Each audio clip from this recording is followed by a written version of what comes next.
இரவு மணி 9:30 இருக்கும். கல்லூரியிலிருந்து வீடு திரும்பிக் கொண்டிருந்த 20 வயதான ராகுல் மோட்டார் சைக்கிளின் சத்தம் மட்டுமே அந்த சாலையில் கேட்டுக்கொண்டிருந்தது.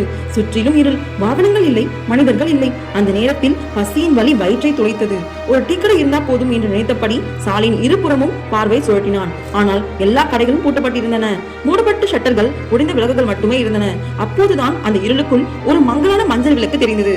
அது ஒரு சிறிய உணவகம். பழுதடைந்த பெயர் பலகை, உறிந்தும் விழு சுவர், பார்க்கவே சரியில்லை.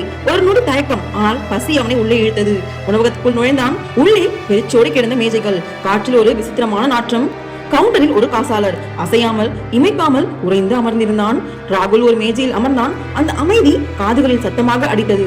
அப்போது அவள் வந்தாள். கிழிந்த அழுக்கான உடை, சிக்கலான முடி, உயிரற்ற பார்வை. என்ன ஆர்டர் என்று கேட்கவில்லை. எந்த வார்த்தையும் இல்லாமல் சிக்கன் ஃப்ரைட் ரைஸை மேஜையில் வைத்தாள். ராகுல் திடுக்கிட்டான். நான் ஆர்டர் பண்ணலையே என்று மெதுவாக சொன்னான். அவள் எந்த பதிலும் இல்லாமல் திரும்பி போனாள். பயம், குழப்பம், பசி எல்லாம் கலந்த நிலையில் அவசரமாக சாப்பிட ஆரம்பித்தான். அப்போதுதான் சமையல் அறையிலிருந்து ஒரு கடும் சத்தம். இதயம் மார்பை குத்தியது. மெதுவாக எழுந்து சமையலறை பக்கம் சென்றான். அங்கே அவள், அதே பெண், கத்தி கொண்டிருந்தால். குரல் மனிதத்தன்மை இல்லாதது.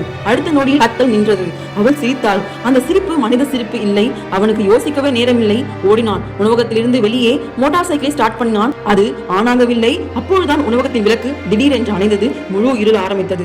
காதருகே யாரும் மூச்சு விடும் உணர்வு. திரும்பி பார்க்காமல் சைக்கிளை விட்டுவிட்டு உயிர் தப்பி ஓடினான். வீடு சேர்ந்ததும் உடம்பு முழுக்க நடுங்கியது. அடுத்த நாள் அப்பாவிடம் எல்லாவற்றையும் சொன்னான்.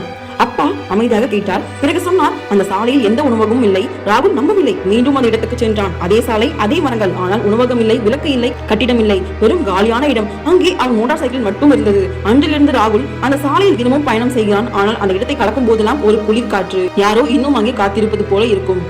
இதுவே ராகுல் ஸ்டோரி. இந்த வீடியோ பிடிச்சிருந்தா மறக்காம லைக் பண்ணுங்க, கமெண்ட் பண்ணுங்க, ஷேர் பண்ணுங்க. இது போன்ற மேலும் வீடியோக்கள் பார்க்கணும்னா இந்த சேனல் சப்ஸ்கிரைப் பண்ணிக்கோங்க. இந்த வீடியோ பார்த்ததுக்கு நன்றி.